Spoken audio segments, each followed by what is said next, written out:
guys? Two Banks of Five here with another podcast. As you can see, we have a new logo today, brought to you by a very, very, very good friend of mine. My cat literally just walked across the computer like she owns the joint, and she probably does. By a very good friend of mine. He has an Instagram page, Outside the Frame. I'll leave a link to his page or just the name of his page below. I already gave him a shout out earlier on my Instagram page, which is 2_banks_of_5. Give it a check out. I try and post maybe 2 or 3 times a day, maybe less. But that will be your first stop shop for podcast. Pretty much podcast coming out. I mean, you know. Now, anyway, I'm going to talk today about Liverpool's 2 fixtures this week. Carabeo Cup games tomorrow and Premier League, very briefly. First up, Liverpool played Aston Villa this morning. It was Liverpool's probably D squad. So not their reserves, not your Shakiris, not your Origis, not your Lallanas, not your Lovrens. And it wasn't our C squad, which would be our best young players. So Hoover, Vandenberg, Kelleher, Brewster, Elliott, Jones, Wilson, all those sort of guys, which a few of them did play. So probably that point's invalid. It's probably our D squad because the young players around Elliott and Hoover and Vandenberg, I don't think will ever be at that quality.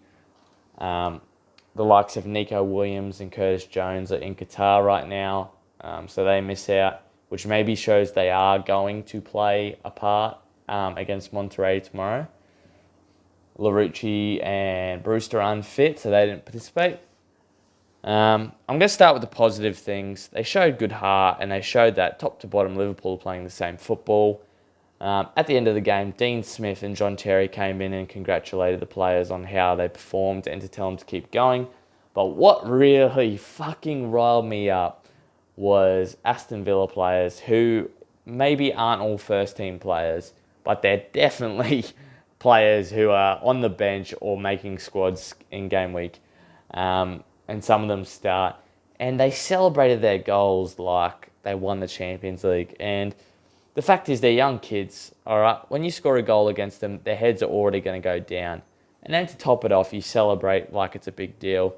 I'm sure when those Aston Villas walked down that pitch, for about 10 minutes, they might have been worried and thought, if we lose this, it's an embarrassment. But as soon as they played for a bit, they realised, well, we're men. We're stronger, we're bigger, we're faster. You know, we're going to win this comfortably. Don't celebrate. I mean, when it was 2-0 and 3-0, you think, just take your foot off the gas a little bit. And they scored the 4th, and I thought, for fuck's sakes, it's half-time, and they're going to get absolutely pumped, and it's going to kill their confidence. They slowed down a bit. Wesley came on and scored. Obviously, he hasn't scored in a while, so I understand why he went for goal. At the end of the day, it's football, and you want to win games. You want to score goals. I understand. But the celebrations were a bit over the top. And even Villa posting on their page. I put this on my Instagram page. Villa posted a picture of Coldra, I think, scoring a goal, dancing. And the comment was, when you're 4-0 up at half-time. I mean, come on, guys. Like, it's a bit embarrassing, to be honest. And I actually like Aston Villa. I like the club. I like the stadium. I used to love their team when they had Young, Milner, Gareth Barry, Agbonlahor. You know, when they had that absolute bomb squad in the late 2000s. But yeah, I would really like Liverpool to spank them next time they play them. And I mean, like, absolutely tonk them. And I think a lot of the Liverpool players will. The first squad would have been watching that in Qatar thinking, yeah, you know, you're doing us a bit dirty here, these poor kids. And I really hope Harvey Elliott comes on, scores the winner, and gives the big, calls someone a Mongol, I don't know. Nah, don't do that, that's wrong. I hope he does like a backflip celebration at 8-0 or something, and the crowd goes wild at Anfield, and you can just see a bunch of Aston Villa supporters going, you don't have to celebrate, we're already 8-0 down. So we can only pray. Next up, Carabao Cup fixtures. Oh, sorry, I forgot Liverpool versus Monterrey. A Mexican team has never made the final of the World Club Cup, and I don't expect that to change. Honestly, Liverpool, even their reserves, should have the upper hand. It's not, in the intensity, it's not like a pre-season game, but the level of players would definitely be Championship League One level for Monterrey. I think you have the likes, obviously Lovren, Matip and Fabinho are out. Wijnaldum has a slight injury, so he won't play. And I would like to see Virgil van Dijk and Trent rested however possible. It might be tough. I really want Nico Williams and Curtis Jones to play. And if they don't get any minutes, I will be very confused why they came all that way not to play, pretty much. Simply because they could have played in the Carabao Cup, got some experience, and flown over with Elliot, Vandenberg, Hoover, and who else ever is coming over. So that's a bit disappointing for me. If they wouldn't play, I would like Origi, Shaqiri, Oxlade-Chamberlain definitely needs more game time as well. Basically because I think Cater's stepped in front of him lately as our number one attacking midfielder. I want to rest Henderson. I think he's so integral for Fabinho out. Keep minutes out of those legs. And definitely try and rest Van Dijk somehow. Anyway, we'll go on the Carabao Cup fixtures. Leicester have Everton. Leicester have Man City on the weekend. Everton have Arsenal. So 2 big games. Both teams need to win on the weekend to keep up their pursuits of what they're trying to achieve. If Leicester lose this weekend to Man City, they can pretty much count the Premier League title away. They've been a great team so far, and I think they will still make top 4, but they just don't have the squad depth to win every week, and they haven't shown the composure or mindset. I think a team going for that title would have beaten Norwich in the end. If Leicester do win, they close the gap to Liverpool to 8 points. Of course, Liverpool will have a game in hand, but that puts a bit of pressure on Liverpool next weekend Boxing Day, when Liverpool go to the King Power. For me, Leicester City shouldn't take the Carabao Cup seriously. Maybe take the FA Cup more seriously, but Rodgers should be focusing on getting top 4, because top 4 can change this squad even more. Get better quality of players, get more money in the club, and that's what a club like Leicester needs right now. If they want to break into that top 6 and be consistently there, they need to make Champions League football next season. And I'm pretty sure right now they're 13 points clear of Spurs, so they should, and resting against Everton will also be a key to that. And then United and City play Colchester and Oxford. They should both go through, and if they don't, I'm not going to get on their backs, because they're probably playing like 19-year-olds, so both of them should get through, and City will probably win it again, and it'll just prove the point I gave yesterday. Anyway, let's move on to EPL fixtures. I'm going to go quickly through these. Everton, Arsenal. Everton, obviously at home. It's at Goodison Park. I just got to double check that.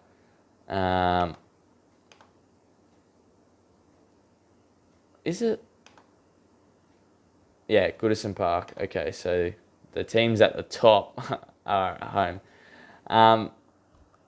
Everton are in complete disarray. There's rumours that Mikel Arteta is coming in. Obviously, Arteta played for Everton as well. Will he be coached by then? Probably not. They'll probably keep Ferguson in for this game. At Goodison, Ferguson's going to demand a lot of intensity from his players, and he's probably going to sub some off in about 10 minutes starting the game. So, I can't believe he did that to Moise Kean. that poor kid as well. Give him a hug, man. Just give him a hug down the tunnel. And send him to the bench. Give him a hug, send him to the bench, say it doesn't mean anything. Maybe you're just not fit enough yet. Blah, blah, blah. I just fucking farted. That's how you keep... He's lost him. He would have lost him for sure. Who am I going to pick in this one? I should probably write these down, eh? I'll get a pen out. I need to write these down because I need to talk about them. This is a tough one. Basically, with Everton at home, I'm gonna have to say Everton. I think Arsenal, unless something changes with Arsenal this week, I'm gonna go Everton. I can't believe that. Newcastle, Crystal Palace at St James's Park. That's a tough one.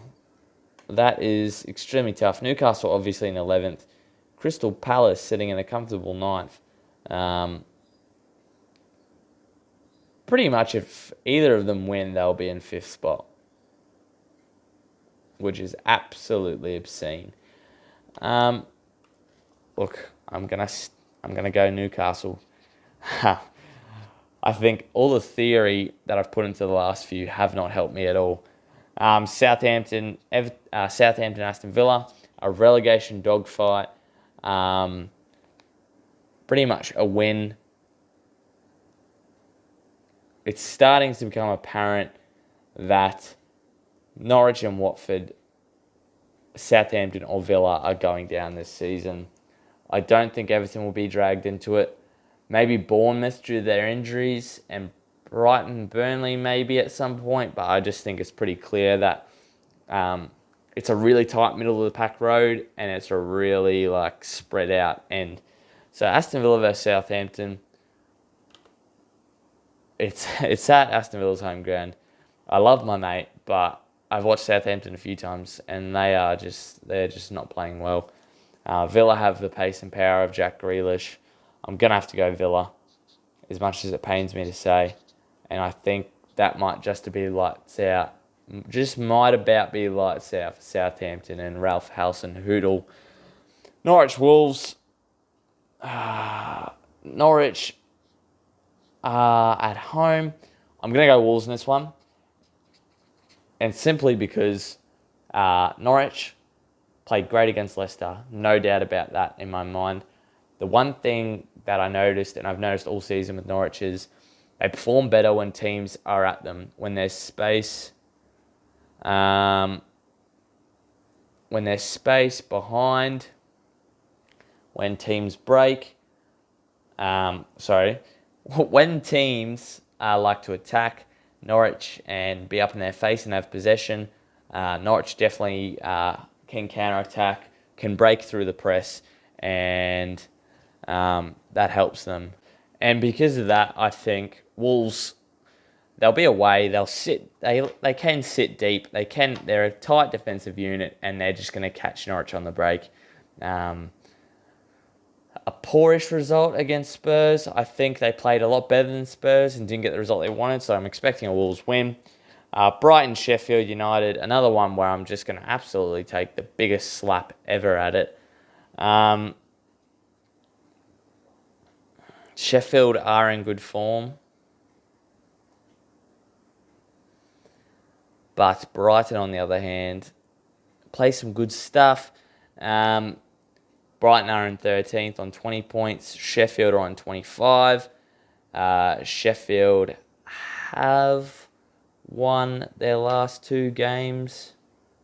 Brighton have drawn their last 2 games. I might say draw.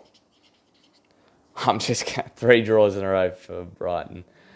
Bournemouth, Burnley. I'm going to go Burnley, even though it's at Bournemouth's home ground. Bournemouth have so many injuries, and they beat Chelsea. But in truth, I think they're going to get the win this weekend. Man City versus Leicester. Leicester are a great footballing team. Rodgers has a thing against the big teams. When he was at Liverpool, he spanked a few teams who were very good. Can it happen this weekend? It depends what City show up. This is going to be high scoring. This is going to be 3-2, 4-3.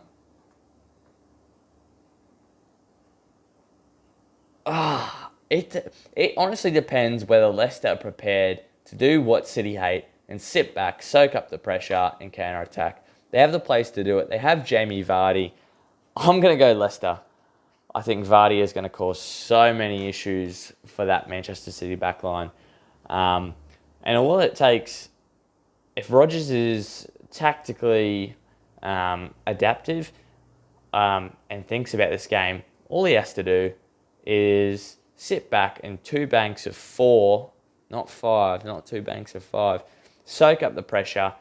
Not even two banks of 5. Go maybe 4-5-1, which is what they usually play, isn't it? And just leave Jamie Vardy up on his own. The second they win the ball, long ball football, Jamie Vardy will get in behind and he'll cause a lot of problems with his pace. Whether you put Stones or Otamendi next to Fernandinho, it's not going to help. I'm going to go Leicester. I think they're going to do... City are going to fall back down to earth after the win at Arsenal. And we're going to realise that they still have a lot of issues. And Leicester are going to be back in it, I think. It could go the other way. I've been so wrong lately. Don't take this as gospel. United, Watford. Watford looked good against Liverpool, and on another day, they finish those chances, and it's a lot more difficult. United have proven that they're a team who can win games when they're sitting back and defending and breaking. This won't be a game for that. Watford will sit deep. Watford will soak up the pressure. They're a big side. They could nick something from a set piece. They've got pace on the attack. I don't know how to call this one because on form, United should win this every day of the week. But Watford are exactly the team United don't like to play against. I am going to go with United though, even though what I said makes sense and you could pretty much agree with it. The only thing is though, Watford have no confidence at the moment, and I don't think it is a coincidence that they missed all those goals against Liverpool, all those shots. I think it honestly is because they're so lacking in confidence that they can't. They're in front of goals, they panic. They've scored 9 goals this season, and that's not enough. United will beat them, and to be honest, Watford have a good enough side to not be relegated, but I think they will this year, unfortunately. Spurs, Chelsea. This is another tough one. Mourinho managing against Chelsea at Spurs, obviously for the first time. I'm going to punt, though. Chelsea haven't won a big game, though. Got to go Spurs. Chelsea have not won a big game this season. Frank Lampard has proven tactically inept in the big games, you could say, or they're lacking something. And I love Chelsea. I picked them to beat Bayern Munich. I love the football they play under Lampard. I love watching them. But I think it's no secret they haven't won a big game. And I think Mourinho loves a big game. We're going to see pure Mourinho football. Park the bus. Let the youngsters have a run at them. And Heung-min Son, Harry Kane, Dele Alli, and Lucas Moura will catch them on the break.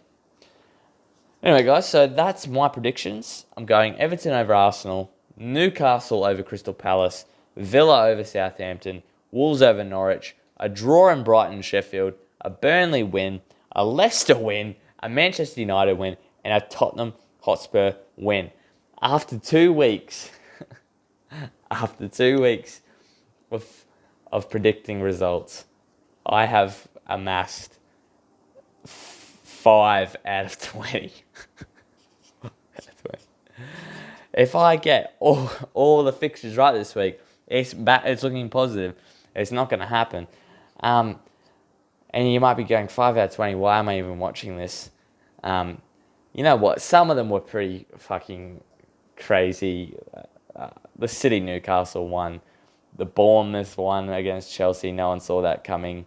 Leicester losing to Norwich. There's been a few crazy results. And I think that's what the Premier League is like this year. Anyway, guys, I'll leave it at that. I better go. Please like, subscribe, follow me on my socials, and don't forget to check out one of my best mates, his Instagram profile, Outside of Frame. It's all about photography. He's not on the big gear as of yet, but he does some amazing shots, and I definitely think you should check him out. Cheers, guys.